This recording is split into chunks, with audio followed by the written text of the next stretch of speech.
소리가 너무 크지 않나요?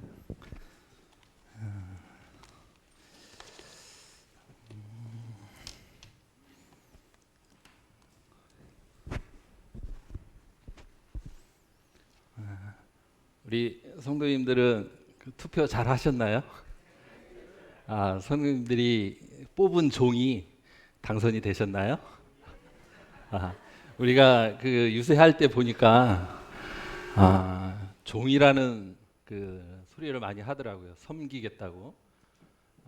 진짜 그분들이 그 성경에서 말하는 그 종의 의미를 알고 그 하나님과 우리 백성들을 두려운 마음으로 잘 섬겼으면 좋겠다는 그런 마음으로 기도를 하게 됩니다. 오늘은 출애굽기 21장에서 있는 그 종에 관한 법을 한번 같이 보겠습니다. 출애굽기 21장 1절에서부터 6절까지 있는 말씀입니다.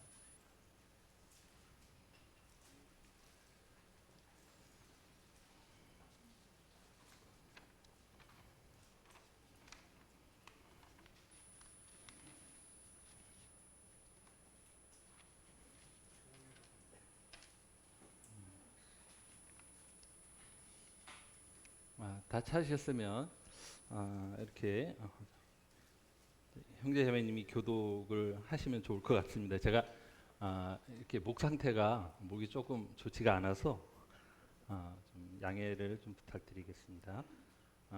형제님이 1절 하시고 자매님들이 1절에서 6절까지 교독을 함께 하겠습니다. 시작.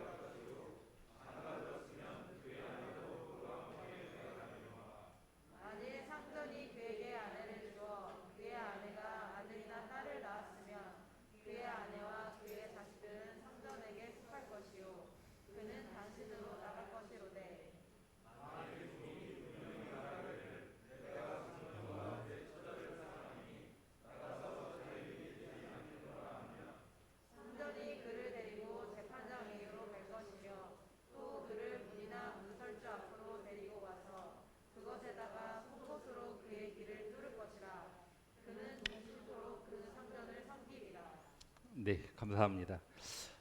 우리가 살아가는 이 세상에는 법이 있어야 질서가 유지되는 그런 세상입니다. 그래서 국민의 삶과 또 국가의 안보, 또 치안 등을 위해서 끊임없이 이런 새로운 법을 만들고 또 기존에 있던 법을 재정비해서 모든 국민이 평등하게 또 행복하게 누릴 수 있는 그런 법을 만들고 또 개선해서 더 나은 삶의 질을 누릴 수 있게 국가는 이렇게 노력하는 것을 우리가 볼 수가 있습니다.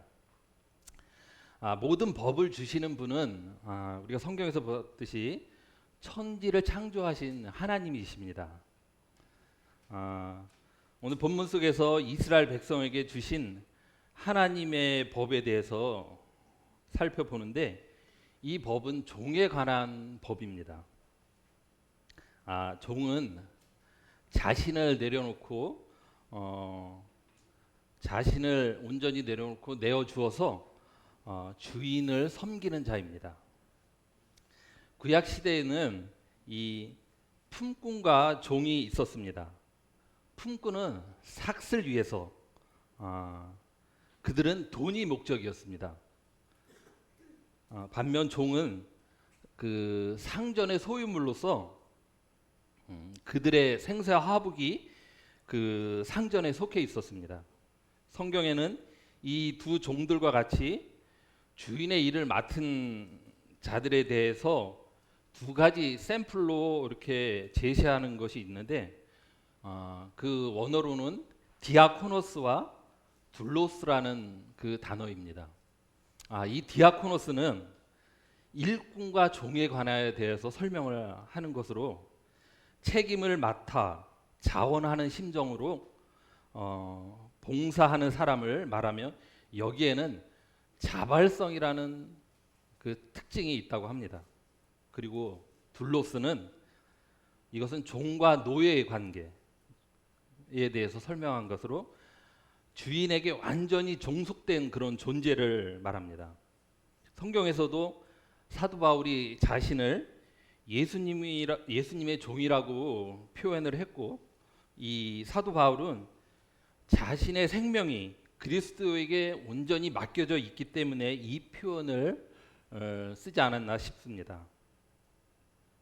그리고 사도 바울은 사도로서의 그 지위보다는 종으로서의 그 위치를 더욱더 강조하고 또 이것을 자랑스럽게 여겼던 것을 이렇게 말씀 속에서 볼 수가 있습니다.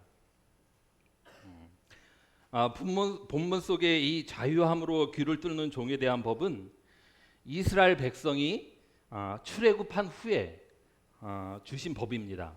우리가 출애굽기 20장에서 주신 주님의 그 십계명이 이스라엘 백성들에게 상한의 법으로 주신 것이 아니라 최소한의 그 하한의 법으로 주신 것을 볼 수가 있습니다. 이 십계명은 이스라엘 백성들에게 구원을 얻는 어떤 방도로 주신 것이 아니라 출애굽한 이후에 이스라엘 백성들에게 하나님의 백성들로 하여금 백성답게 살아가기 위해 하나님이 친히 주신 은혜의 법입니다.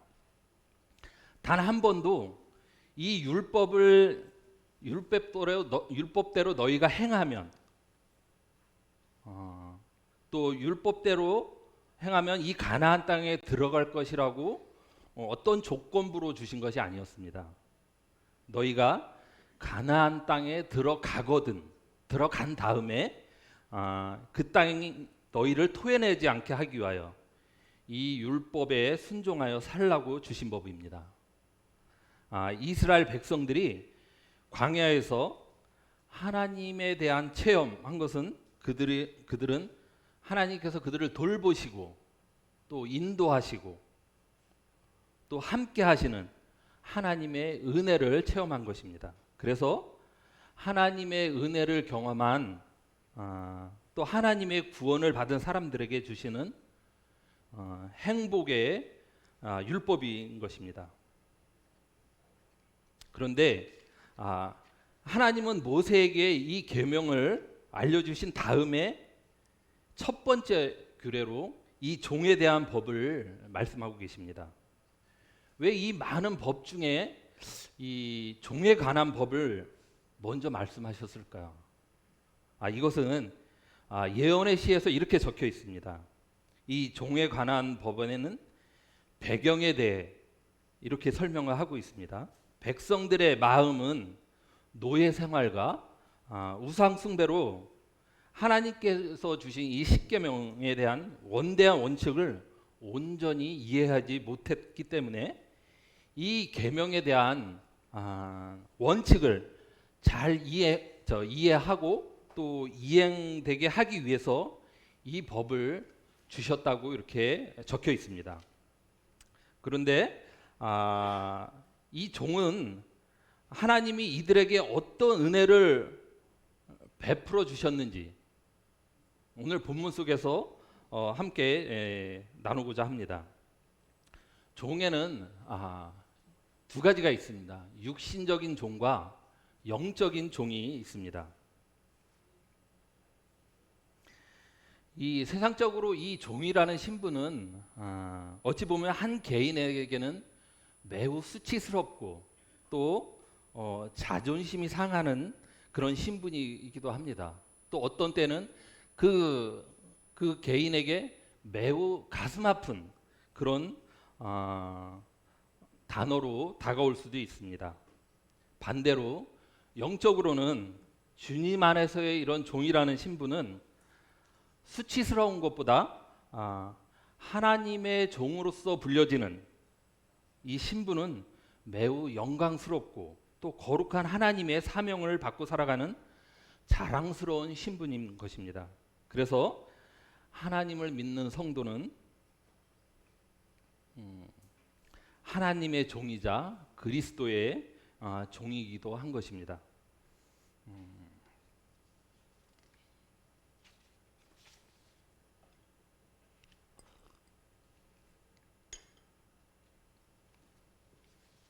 역사적으로 보면 종이 되는 길은 세 가지가 있습니다.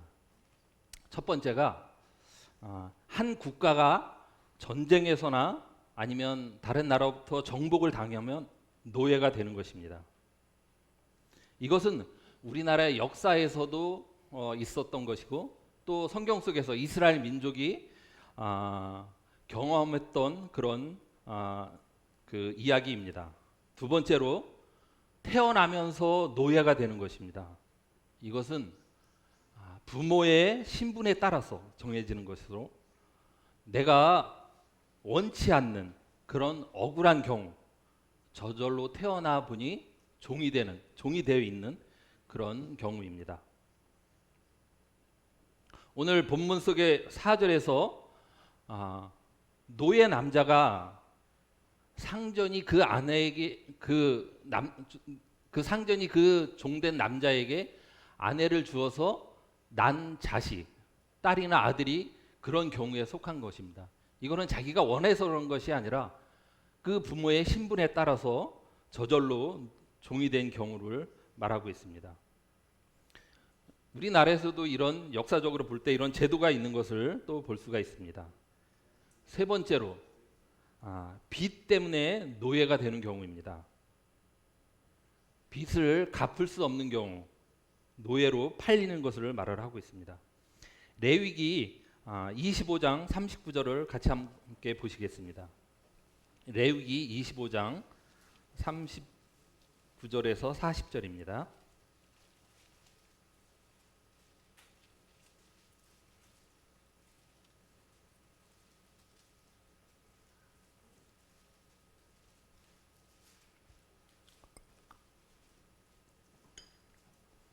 제가 읽겠습니다.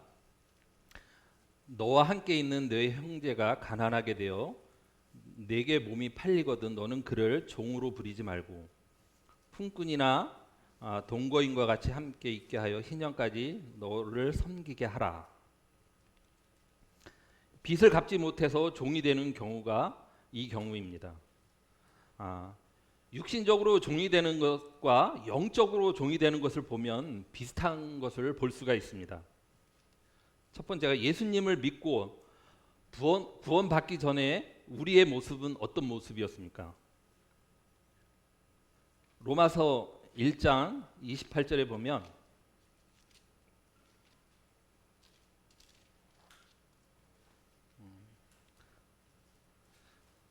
또한 그들이 마음에 하나님 두기를 싫어하며 하나님께서 그들을 그 상실한 마음대로 내버려 두사 합당하지 못한 일을 하게 하셨으니 곧 모든 불의, 추악, 탐욕, 악의가 가득한 자요 시기, 살인, 분쟁, 사기, 악독이 가득한 자요 수군수군하는 자요 비방하는 자요 하나님께서 미워하시는 자요 능욕하는 자요 교만한 자요 자랑하는 자요 악을 도모하는 자요 부모를 거역하는 자요 우매한 자요 배역하는 자요 무정한 자 무자비한 자라. 이렇게 죄에 대해서 나와 있으면서 우리가 죄의 종인 것을 말하고 있습니다. 죄의 지배를 받기 때문에 우리는 죄의 종인 것입니다. 또 육신을 가지고 죄의 유혹을 이길 수 있는 사람은 하나도 없습니다. 두 번째로 태어날 때부터 죄의 종입니다. 시편 51편 5절에 보면 내가 죄악 중에 출생하였으며 어머니가 죄 중에서 나를 잉태하였나이다. 이렇게 나와 있습니다. 우리가 죄를 지어서 죄인이 아니라 죄인이기 때문에 죄인인 것입니다. 세 번째로 죄의 부채를 갚을 수가 없기 때문에 죄의 종인 것입니다. 그 무엇으로 죄의 부채를 갚을 수 있을까요? 그것은 성경에서 로마서 6장 23절에 죄의 삭은 사망이라는 사망밖에 죄의 부채를 갚을 수가 없는 것입니다. 그러면 우리가 종의 신분을 벗어나서 자유를 얻는 방법이 전혀 없을까요? 우리가 자유인이 되는 방법을 보면 어떤 공적이나 업적을 세워서 자유의 신분이 되는 경우가 있습니다. 그리고 본인이 돈을 지불하고 신분을 사거나 아니면 우리가 드라마에서 많이 볼 수 있었던 그 노예 그 증서를 사서 소각시키는 그런 경우가 있을 것입니다. 세 번째로 누군가가 나의 그 값을 지불해서 자유인이 되는 경우가 있습니다. 그러면 영적으로도 자유인이 되는 것이 이와 똑같을까 한번 생각해 보게 됩니다. 그렇지는 않습니다. 죄의 종에서 자유인이 되는 것은 어떤 공로나 업적으로 될 수가 없고 돈을 주고도 살 수가 없는 것입니다. 오직 한 가지, 내 죄를 내 대신 누군가 치러줘야만 벗어날 수가 있습니다. 죄의 삭은 사망이라는 이 죄값은 오직 예수 그리스도가 내 대신 십자가에 죽으신 그 죽음밖에는 없는 것입니다. 내가 하나님 위에 어떠한 공로를 쌓아서 치러주는 것이 아니라 죄로 죽어가는 나를 불쌍히 여겨주셔서 죄의 심판을 받아 지옥에 가는 것을 건지시기 위해 일반적인 사랑으로 인해 아무 자격도 공로도 없는 나에게 베푸시는 은혜로, 사랑과 은혜로 구원해 주신 것입니다. 다른 어떤 값을 치르거나 요구치를 아니하십니다. 오직 믿음으로 구원을 베푸시고 죄의 종에서 하나님의 자녀로, 죽음에서 생명으로, 또 영원한 심판에서 천국으로 우리를 건져주신 것입니다. 그래서 우리는 더 이상 죄의 종이 아닌 것입니다. 본문 속의 그 종의 규례를 통해서 우리는 인간에 대한 하나님의 사랑을 엿볼 수가 있습니다. 하나님의 형상대로 지음을 받은 사람이 어쩔 수 없이 종이 되었을 때 그 사람을 인격적으로 대하시는 것을 볼 수가 있습니다. 하나님께서는 종의 권리를 보호하고 그들을 부당하게 잔인한 학대에서 건져주시는 법을 마련해 주셨습니다. 이 제도는 극심한 가난 가운데 있는 한 개인이 파산으로 인해 살아갈 방법이 없는 그런 사람들에게 일시적인 노예 생활을 통해서 그 위기를 모면하게 하시는 하나님의 세심한 배려를 담고 있습니다. 이 사회적인 이 약자에게도 6년 후에는 자유의 몸을 가질 수 있는 그런 소망을 주셨고 자신의 의지로 선택할 수 있는 또 자유의지를 주셨습니다. 이스라엘 민족이 가나안 땅에 들어갔을 때 그들은 종도 노예도 없었습니다. 그러다가 세월이 지나가면서 인간 속에 있는 그런 본성이 나오기 시작하면서 게으름이나 또 세월이 지나가면 자기의 욕심에 따라서 어떤 다른 짓을 해서 재산을 모두 탕진하고 이렇게 살다 보니 살기 어려워서 살기 위해 도둑질을 하다가 잡히면 그 값을 갚아야 하는데 능력이 없다 보니 노예가 되게 되었습니다. 그 훔친 물건을 돌려줄 때는 그냥 돌려주는 것이 아니었습니다. 우리 출애굽기 22장 1절에서 4절에 보면 그 배상에 관한 법이 나오는데 사람이 소나 양을 도둑질하여 잡거나 팔면 그는 소 한 마리에 소 5마리로 갚고 양 한 마리에 양 4마리로 갚을지니라. 도둑이 뚫고 들어오는 것을 보고 그를 쳐 죽이면 피 흘린 죄가 없으나 해 돋는 후에 피 흘린 죄가 있으리라. 도둑은 반드시 배상할 것이나 배상할 것이 없으면 그 몸을 팔아 그 도둑질한 것을 배상할 것이요, 도둑질한 것이 살아 그의 손에 있으면 소나 낙이나 양을 막론하고 갑절을 배상할지니라. 말씀에서 보듯 2배를 갚게 되었고 동물이 죽거나 다치면 5배를 갚아야 했습니다. 이렇게 변제할 능력이 없는 사람은 종이 되어야만 했습니다. 그런데 이런 종에 대한 신분은 이방 나라에서도 동일하게 있었는데 이 이스라엘 종들과 달리 이 세상의 이 이스라엘 종들은 이 세상 종과 달리 아주 특이한 점을 가지고 있는 것을 볼 수가 있습니다. 그 종들은 노예가 아니라 품꾼처럼 대했다는 것입니다. 이에 반해 이방 나라 종들은 짐승처럼 취급을 받았고 또 죽도록 일만 하다가 노동력이 상실되면 그는 버림을 당하거나 죽임을 당했습니다. 이것은 법상 아무런 문제가 되지 않았습니다. 왜냐하면 그들의 생사화복권이 그 주인에게 있었기 때문입니다. 또 신명기 23장 15절에 보면 이 종이 주인의 학대나 아니면 억압이거나 폭력을 피해서 도망하여 내게로 오면 그 피신해 오면 그 종을 돌려주지 말라고 그런 법이 있습니다. 이 세상에서 어느 곳에서 이렇게 종을 대우해 주는 곳이 있겠습니까?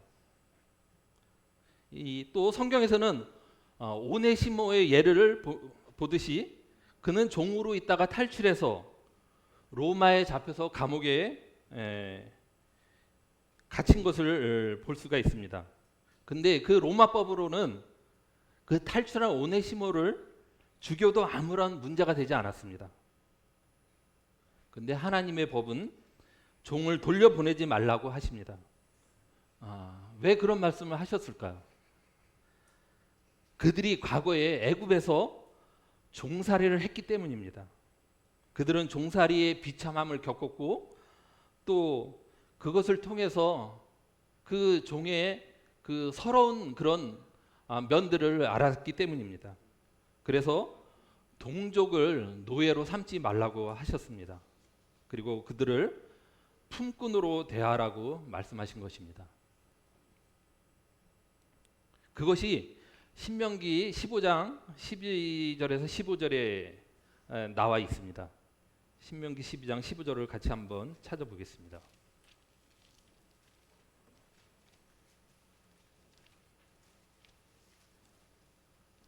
신명기 15장 12절에서 15절입니다.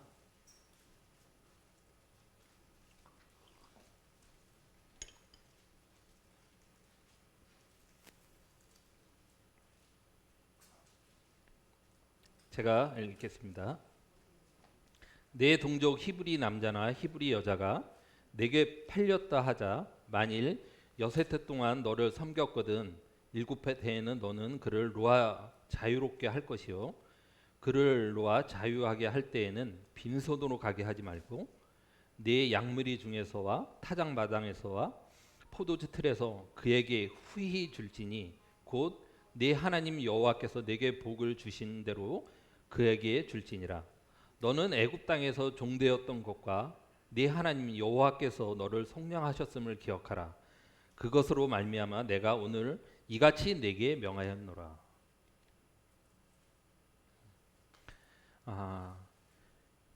여기서 또 한 가지 특징은 6년을 섬기면 7년째 그 종을 놓아주라고 했습니다. 아무리 큰 도둑이라도 그에게 소망을 주셨습니다.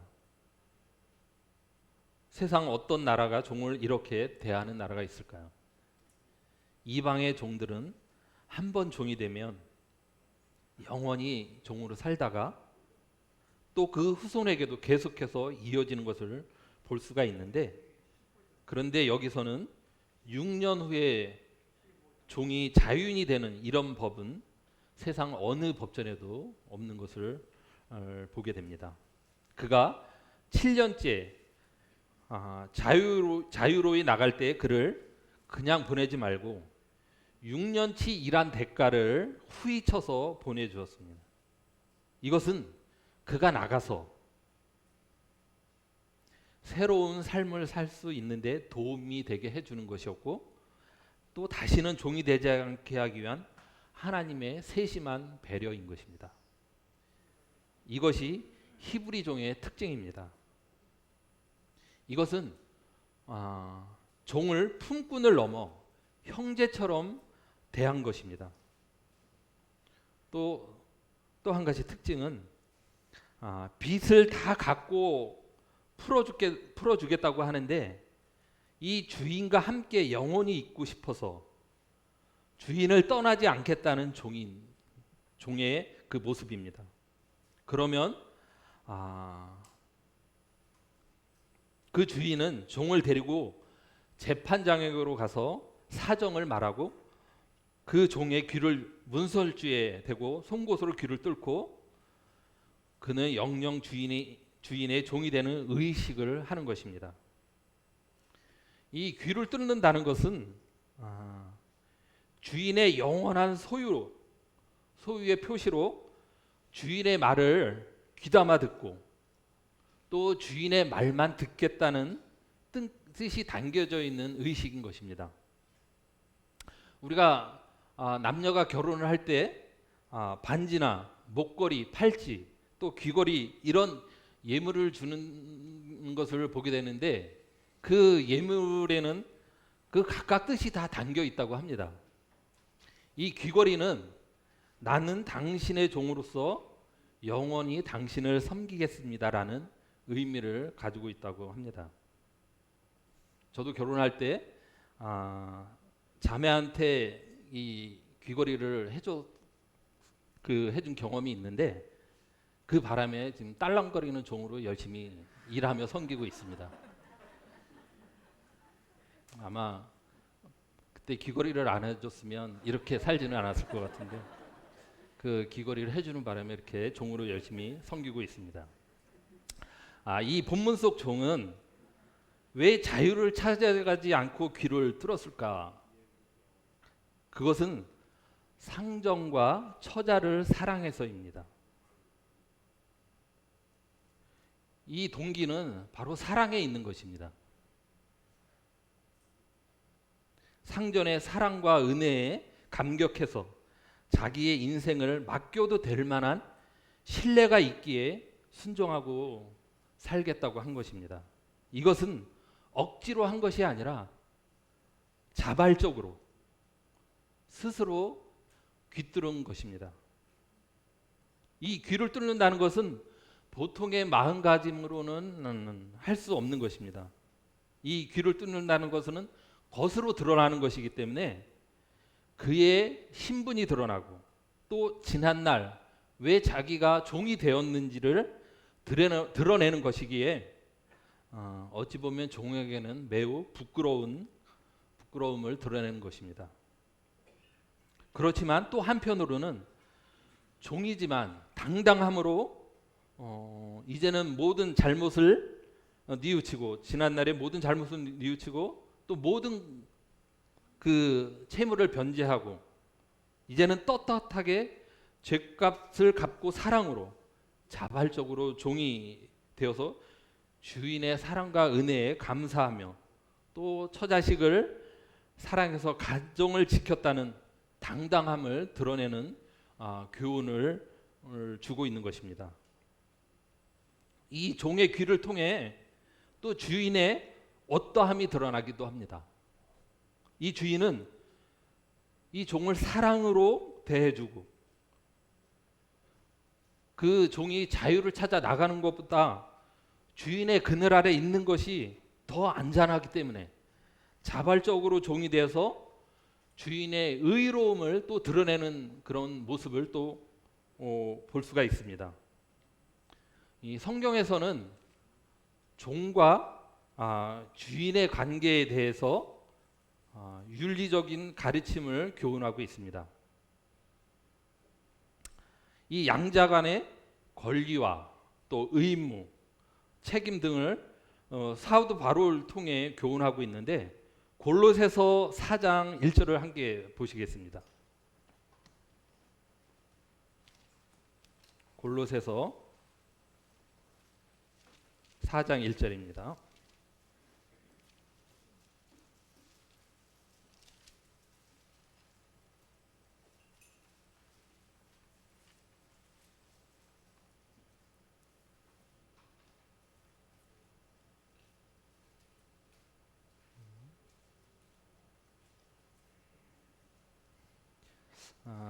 읽겠습니다. 상전들아, 의와 공평을 종들에게 베풀지니 너희에게도 하늘에 상전이 계심을 알지어다. 이것은 주인에게 하시는 말씀입니다. 그 옆에 3장 22절을 또 함께 보시겠습니다.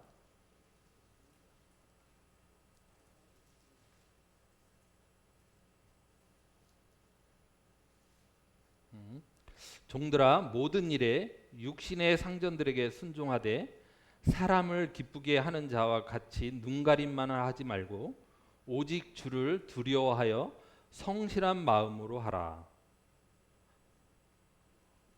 이것은 종들에게 말씀으로 권면하는 것을 볼 수가 있습니다. 이것은 어느 누구에게나 또 모든 시대에 적용되는 말씀입니다. 이렇게 서로가 말씀 안에서 신뢰가 쌓여질 때 종은 스스로 또 자발성으로 귀를 뚫고 영원한 종의 길을 선택하며, 또 주인은 그런 종을 귀히 여기고 또 사랑으로 대하여 이 종이 이 가정을 이룰 수 있도록 또 여자도 소개해 주는 것을 보게 됩니다. 우리는 이렇게 길들이는 예식을 통해 예수 그리스도의 모형을 보게 됩니다. 재판장에게 가서 문설주에 대고 귀를 뚫는 것은 공개적으로 행한 것을 볼 수가 있습니다. 여기서 기록된 단어들을 보면 그 단어마다 큰 의미를 가지고 있는데, 재판장은 원어로 보면 엘로힘이라고 합니다. 이것은 지존자로서의 하나님을 의미하는 것입니다. 그래서 공개된 장소에서 하나님의 이름으로 엄숙히 판단받는 그것을 의미하고, 종이 하나님을 사랑해서 하나님 앞에서 영원히 종노릇한다는 것을 시인하는 것입니다. 또 문설주에서 귀를 뚫는다는 것은 문설주가 받침대의 도구 역할을 하는 것입니다. 그냥 받침대라면 더 편리하게 어떤 상이나 탁자에 대고 또 아니면 여러 가지 편리한 도구를 들이대서 할 수 있습니다. 그렇지만 이것은 그렇게 하지 않고 이 문설주에다 대고 귀를 뚫었습니다. 이 문설주는 우리가 출애굽 당시의 상황을 생각해 보면 거기에 큰 의미가 담겨 있는 것을 볼 수가 있습니다. 출애굽기 12장 22절에서 23절을 함께 보겠습니다.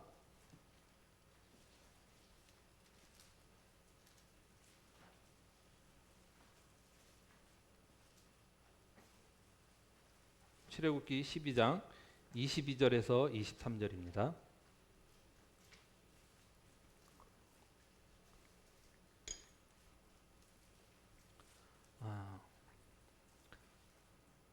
우슬초 묶음을 가져다가 그릇에 담은 피에 적셔서 그 피를 문 인방과 좌우 설주에 뿌리고 아침까지 한 사람도 자기 집 문 밖에 나가지 말라.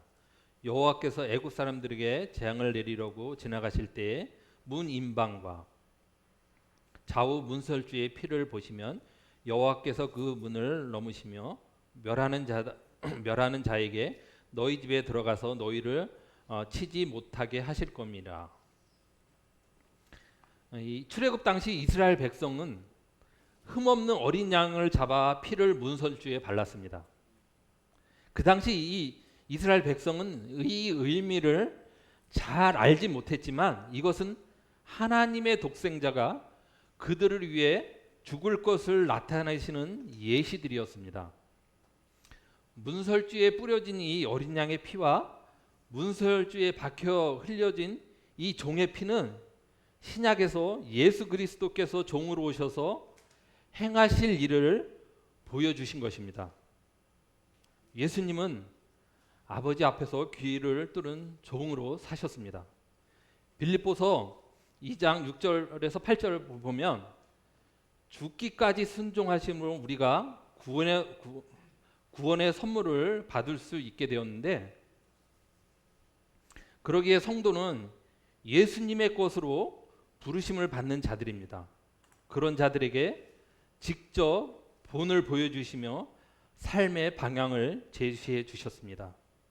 그는 근본 하나님의 본체이시나 하나님과 동등됨을 취할 것으로 여기지 아니하시고 오히려 자기를 비워 종의 형체를 가지고 사람들과 같이 되었고 사람의 모양으로 나타나사 자기를 낮추시고 죽기까지 복종하셨으니 곧 십자가에 죽으심이라. 주님은 귀를 뜯는 종으로 십자가에 복종하셨습니다. 그런 본을 보여주신 주님은 우리에게 주님과 같이 그런 삶의 방향을 제시해 주는데, 마가복음 10장 43절에서 46절에 보면 그 말씀이 잘 나와 있습니다. 마가복음 10장 43절 46절을 또 함께 보시겠습니다.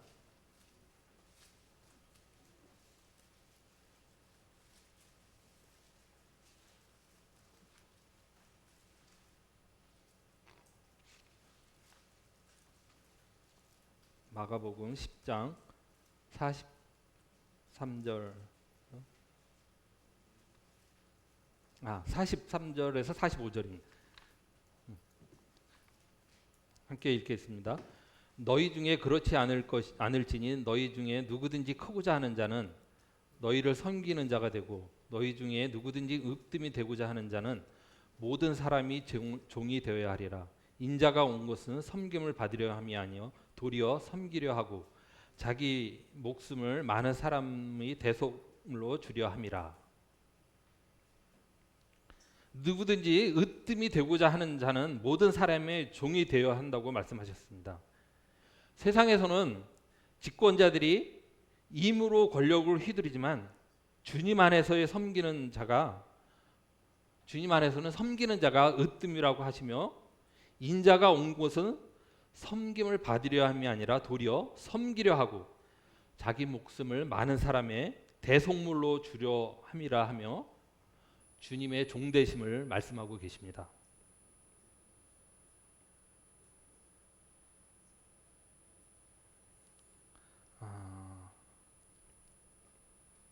이 같은 말씀으로 볼 때 종은 우리가 주님 안에 있을 때 최고의 위치인 것입니다. 세상에서는 무시와 수치와 모욕의 신분이지만 주님은 스스로 낮아지셔서 우리에게 본을 보여주셨습니다.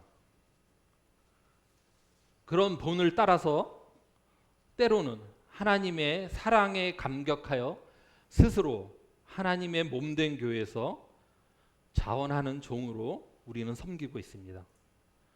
이 섬김에는 자신의 시간, 물질, 또 온 열정을 쏟아 섬기고 있습니다. 우리가 어떤 보상을 바라고 섬기는 것이 아니라 오직 주의 사랑에 매여서 섬기는 것입니다. 하나님께서는 이런 성도들을 또 귀히 보시고 또 그런 성도들의 섬김에 반드시 응답하여 주실 것을 믿습니다.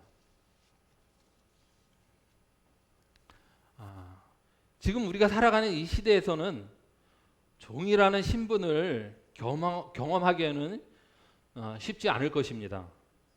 저도 그런 경험이 없기 때문에 이 마음속으로 이 말씀을 보면서 참 이해가 되지를 않았었습니다. 그래서 이 비슷한 경험을 조금이나마 했던 군 생활을 생각해 보게 되었습니다. 제가 올해로 군을 제대한 지가 30년이 되었습니다. 저는 이 군대 얘기를 하면 사실 이렇게 별로 할 얘기가 없습니다. 우리 다른 남자들은 군대 얘기하면 어떤 무용담이나 이런 것들을 요만한 것을 막 이렇게 부풀려서들 얘기하고 하시지만 저는 그런 경험이 없기 때문에 사실 별 할 얘기가 없는데 제가 신병에서 자대로 가고서부터 한 20여 개월을 총 한 번 쏘지 않았고 훈련 한 번 하지를 않았었습니다. 이건 참 특이한 그런 케이스인데 저희 부대가 서울 사대문 안에 있는 그런 부대였었고 또 그 경북궁 바로 앞에 있는 그런 부대였는데 일반 군 병원과 달리 특수한 그런 군 병원이었습니다. 우리나라 최고의 VIP와 또 그의 가족, 또 정부 그 요인들, 최고의 군 장성들이 와서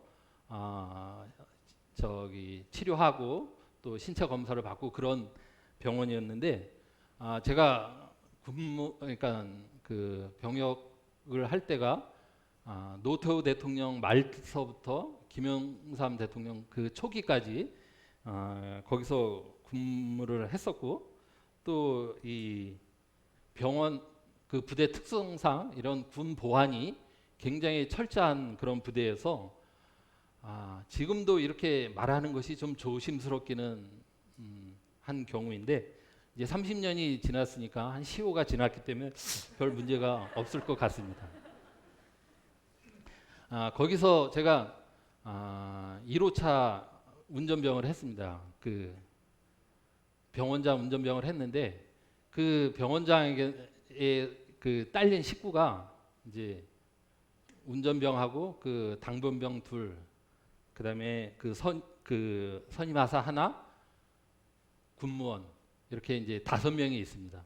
우리가 군대 용어로 말한다면 오로지 병원장을 위한 따까리들이었습니다. 그러니까 종이었습니다.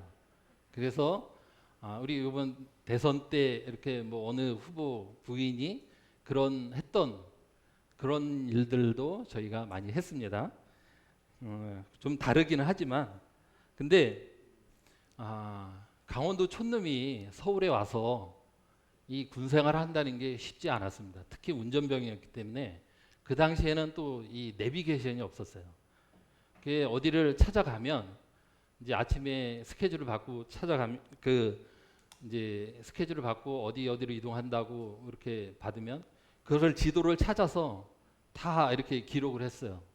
몇 번째 신호에서 우회전, 몇 번째 신호에서 좌회전.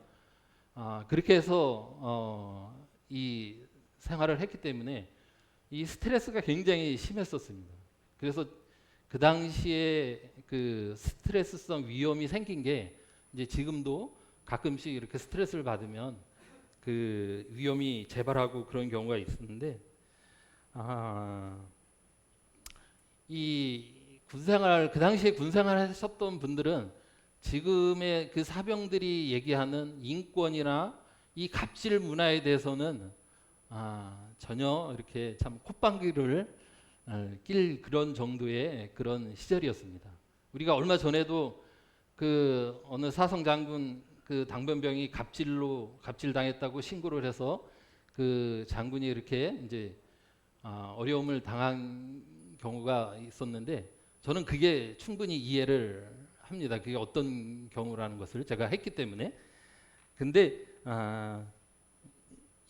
제가 했던 그 당시에 이런 것들이 뭐 너무나 비일비재한 일이었기 때문에 이제 저는 뭐 그것을 이렇게 얘기하고 싶지는 않지만 제가 상병 그 상병 때 이제 첫 운전병을 하던 날 그 원장님이 저에게 하신 말씀이 지금도 너무나 이렇게 생생하게 기억이 나는데 첫 출근하는 날 차 안에서 딱 하신 말씀이 이상병 내가 딱 한마디만 하겠다. 이것은 꼭 기억해야 된다. 봐도 못 본 척, 들어도 못 들은 척, 알아도 모르는 척.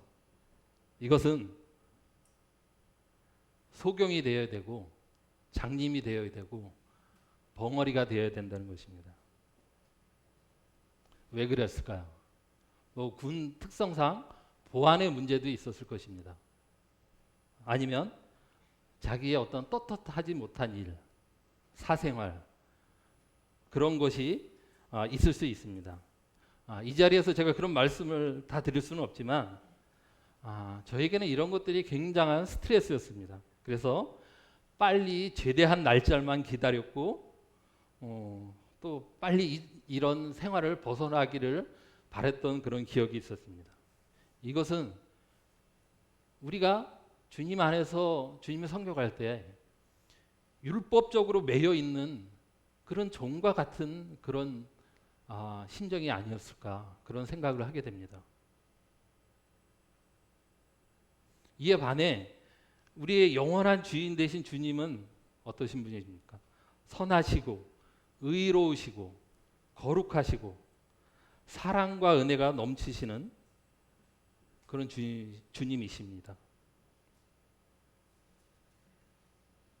못 보는 자를 보게 하셨고 못 듣는 자를 듣게 하셨고 또 말 못하는 자를 고쳐주셨습니다.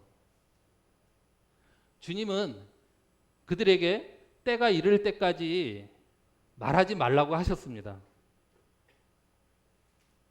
그렇지만 그들은 그런 주님을 세상에 전파를 했습니다. 그리고 주님을 따르기도 했습니다. 이제는 주님께서 우리에게 그런 삶을 살으라고 말씀하고 계십니다. 그들은 그 고침을 받는 그들은 주님의 사역을 본 것을 들은 것을 안 것을 세상에 전파했습니다. 우리에게 땅 끝까지 이르러 내 증인이 되라고 말씀하십니다. 우리는 이런 의로우신 주님을 전파해야 됩니다. 그 안에는 생명이 있고 그 안에는 안식이 있기 때문입니다. 6년 후에 자유를 찾아 나가는 종의 앞날은 보장이 되어 있을까요? 그렇지 않을 것입니다. 구원받은 우리는 이 6년 후에 나간 종처럼 자신의 육체를 기회로 삼지 말아야 됩니다. 자신의 육체의 기회로 삼지 말아야 합니다. 안전히 보장받는 이 의로우신 주님, 이런 주님과 영원히 함께하며 스스로 귀뚫는 종에 되어서 이런 주님을 섬기며 또 이런 의로우신 주님을 이 세상 가운데 전파하는 그런 종의 삶을 살아야 할 것입니다. 제가 지금의 삶을 이렇게 돌이켜 보면 제가 제 자신의 기질을 너무 잘 알기 때문에 내가 과연 주님의 안에서 들어오지 않았을 때의 삶을 생각하면 어떠한 삶을 살았을까? 그것을 돌이켜보게 되었습니다. 지금 내 이 삶의 이 모습이 주님을 섬기며 주님 안에 있기 때문에 요 정도의 삶이라도 살아갈 수 있다는 것을 주님 앞에 고백할 수 있게 됩니다. 그렇지 않았으면 제가 이 6년 후에 자유를 찾아 나간 그런 종처럼 살았었다면 이 험악한 또 이 즐기기 좋은 이 세상에서 제 마지막 이 마음껏 내가 주인이 되어서 살아가는 그런 삶을 살았을 것입니다. 거기에는 가는 곳이 한 곳밖에 없습니다. 영원한 지옥 가운데서 참 슬피 우는 그런 가련한 인생이 영원히 되었을 것입니다. 지금 저에게 있는 이런 하나님의 은혜가 참으로 참 감사가 되고 넘치는 은혜의 삶인 것을 주님 앞에 고백드릴 수가 있습니다. 그래서 우리 성도님들도 스스로 귀뚫은 종처럼 우리 주님의 그늘 아래서 평안과 안식을 누리는 그런 성도님들이 되기를 기도하겠습니다. 감사합니다.